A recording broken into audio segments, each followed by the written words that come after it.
Last week, two significant things happened.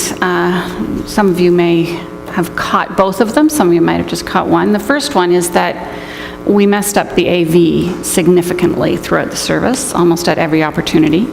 And I wanted to take this opportunity to own the responsibility for that and not place it on the AV people, because I didn't have things on the PowerPoint at the beginning when I arrived here, and so the AV people didn't get to test everything they needed to test. So I'm offering my apologies for that having happened last week. The second thing is something that has never happened in the almost 17 years that I have been here, and that is that I arrived here for a service on a Sunday morning with no earrings on. Not a single earring in place. Not a single earring in place. I was, as many of you know, hosting my grandchildren in my home, and all kinds of things didn't happen the way they were supposed to happen. Not just on Sunday morning, but almost every day. And there is still a floor puzzle on the floor in the kitchen, which I have yet to pick up, partly because it's delightful seeing it there, and partly because I still haven't got my energy back. But having children around is a lovely thing, and it was wonderful to see that at the bazaar there were so many things that were focused on children, crafts that had been made for children, baskets that had been prepared as gifts for children, things that made the space a child-friendly place. I'd like to give you some history of this congregation and its relationship to children. Some of which many of you know, but some of you are new. Lots of you are new. And so this took place before you ever got here.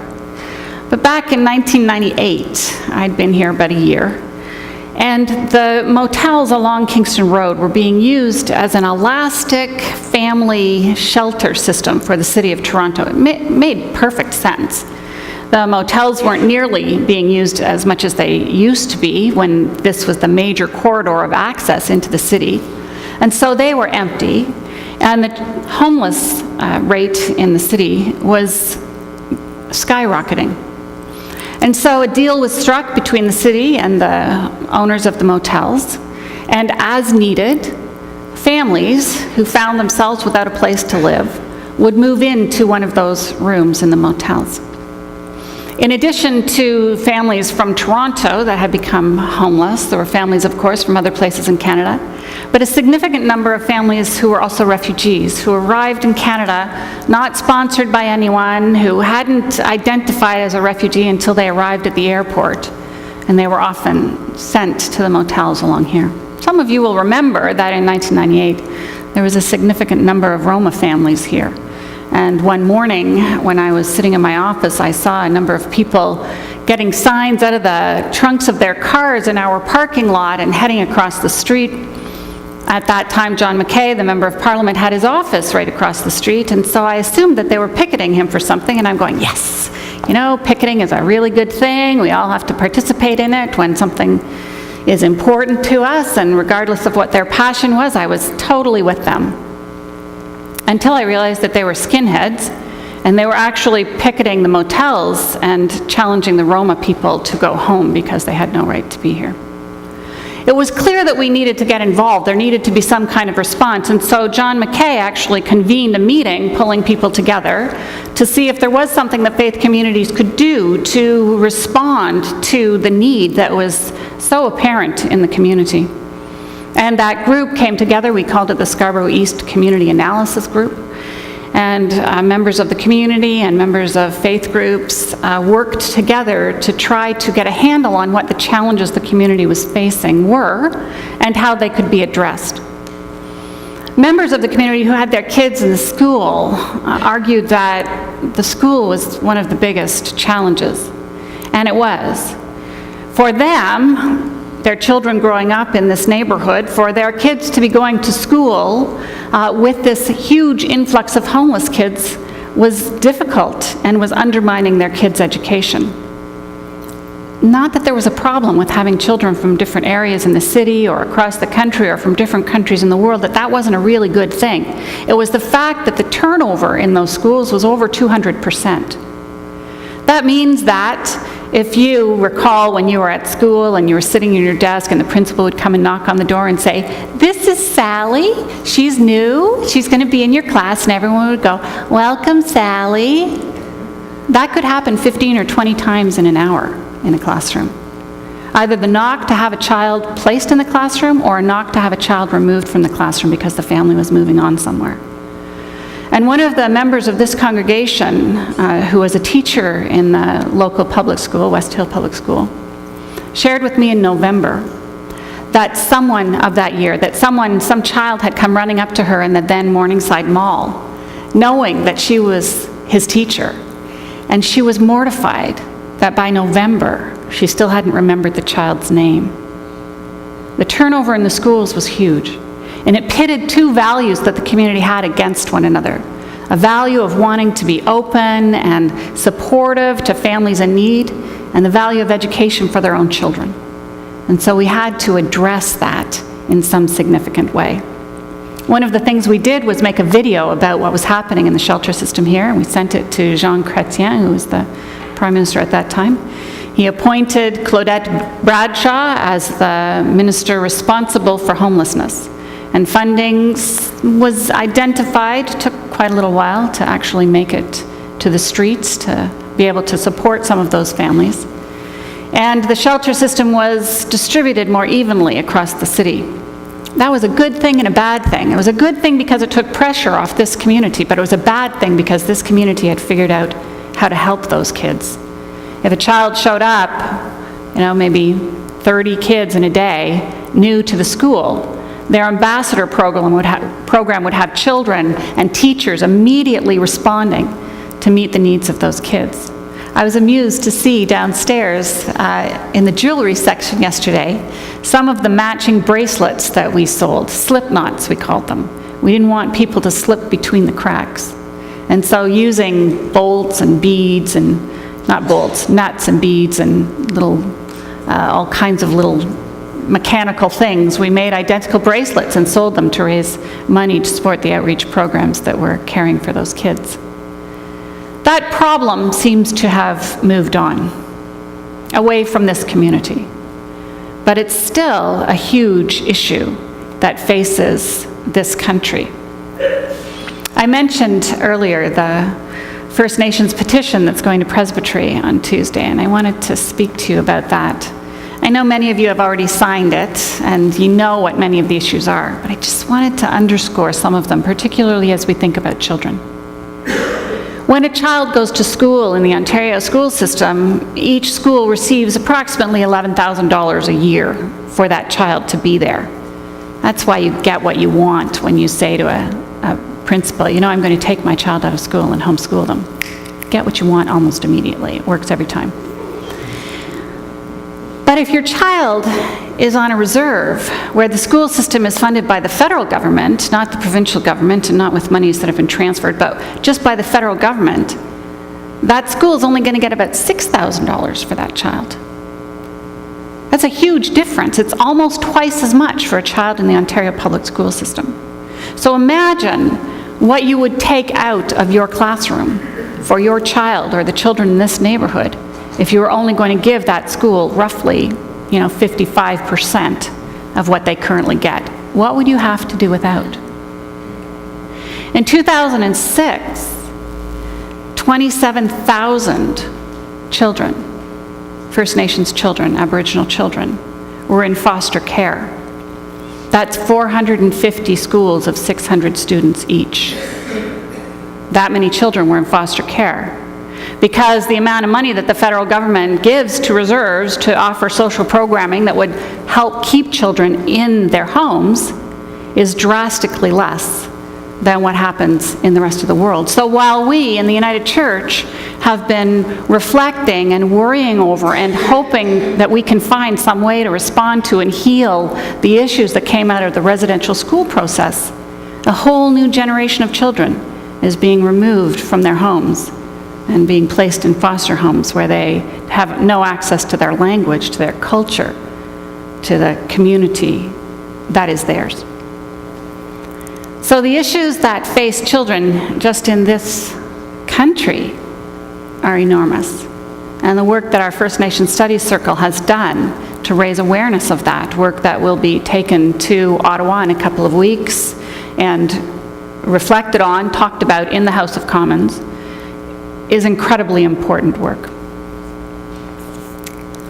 In 1924, the Geneva Declaration on the Rights of the Child came into play. And countries around the world started talking about how children needed to be cared for. It was, another one was ratified after the United Nations was created. In 1959, the Universal Declaration on the Rights of the Child came into effect. And that was looked at again in 1989. The United Nations Convention on the Rights of the Child was written. And I have some slides about that, if you could bring those up. There's 4 core principles that guide that convention as it now stands. And I wanted, one of the things that was in the 1959 one is that whereas mankind owes to the child the best it has to give. I loved that line. We owe to the child the best we have to give. But these are the 4 core principles of the current Convention on the Rights of the Child. That the child has a right to non-discrimination, that everything is in devotion to the best interests of the child, that a child has the right to life, survival, and development, and respect for the views of the child. And then if you could bring up the next slide, these are the rights that they have. The right to survival, to develop to the fullest, to protection from harmful influences, abuse, and exploitation, and to participate fully in family, cultural, and social life. Every right that is spelled out is inherent to the dignity of the child, and we have to keep those in mind when we're going about deciding what should be done for children. Every country in the world has signed and ratified the Convention on the Rights of the Child, except for 3. Somalia, South Sudan, and the United States of America. The United States of America, a lot of people were very involved in writing the Convention on the Rights of the Child, but they can't ratify it because it's illegal, according to the Convention on the Rights of the Child, to have a death penalty for children. And the United States still has a death penalty for children. It's also been argued that it may be detrimental to the public interests of the country. And the Homeschooling Association has argued that their practices toward children would be limited by the Convention on the Rights of the Child. And so while President Obama says it's embarrassing that they have not ratified it and he will work toward it, I imagine that it's going to be tough slugging. Could you bring up the next slide? This is a group of children, and I'm not going to pronounce this properly, I'm sure, if I can even find it. Oh, I'm sorry, I've lost the name of where this is. But this picture was taken, here, Témiscouata-sur-la-Lac in Quebec. This picture was taken yesterday. These children are holding up signs that say Avenir for future. These are our future, these children, and they're recognizing that in a protest that swept across the country in regard to climate change. People across the country gathered at the offices of members of parliament, gathered in Toronto. They lay People Pipeline down in Nathan Phillips Square. They gathered to make known to governments and to corporations that climate change is a huge issue. And these children made me think that actually some of the decisions that we're making or not in regard to climate change are actually in violation of the rights of the child as set out by the United Nations. In 2009, one of the amendments was made around communication that allowed any child or someone acting on behalf of the child to bring a case to argue that their rights have been limited. And so I'm wondering if it is not possible that someone in the near future might bring a case to the United Nations saying that our flagrant disregard for the climate and for their future is actually in violation, and that we might be able to do something about that. But I want you to take that moment now to do what I asked you to do in the focused moment, to actually consider how it is you feel and what it is that comes out of you when a baby is in front of you. I remember weeks before I found out I was pregnant with Hazel, saying when someone handed me a child, I am really not a baby person. Fortunately, I got over that. She probably doesn't feel I got over it quite as much as I should have, but generally, most of us, and if you're not one of these people, you can pretend, when you're handed a baby, there is something that happens in your heart. There's something that just breaks out, that we don't allow to be there on a day-to-day basis. It's kind of the opposite of what C.S. Lewis was talking about, that whole thing about making sure we act like adults and being worried if we look silly, or that we're being told that we're acting like 2-year-olds, or we're doing something childish. Scott and I have started watching Once Upon a Time on Netflix, and we're loving it. It's fairy tale stuff, and it's great. But we do have this space in between those two realities that we live most of the time. In between the wanting to be adults and not be seen to be thought of as children, and totally letting go of any inhibition because we have a child, a baby in our arms. Someplace in there, we make rational decisions about our lives, about what we're going to cook for dinner, about where we shop, about whose house we're going to spend the holidays at. We make rational decisions that make sense. We weigh the pros and cons sometimes if it's a really tough one. Most of the time we just go and do what we think is the right thing to do. We operate in a responsible way 99.99999% of the time. But if you take that moment where you forget that acting like a child is bad, and you decide you can, and you meld that with the moment of, it's a baby, what you get is this incredible view of the moment you're in that is real and powerful and immediate. Where when you look at the world, if you think, you look at the world the way a baby would look at the world. There's no disconnect between you and that child. There's no good or bad. There's no hot or cold. Well, maybe there's hot or cold. But they look at the world and they don't expect anything but goodness, but comfort, but love.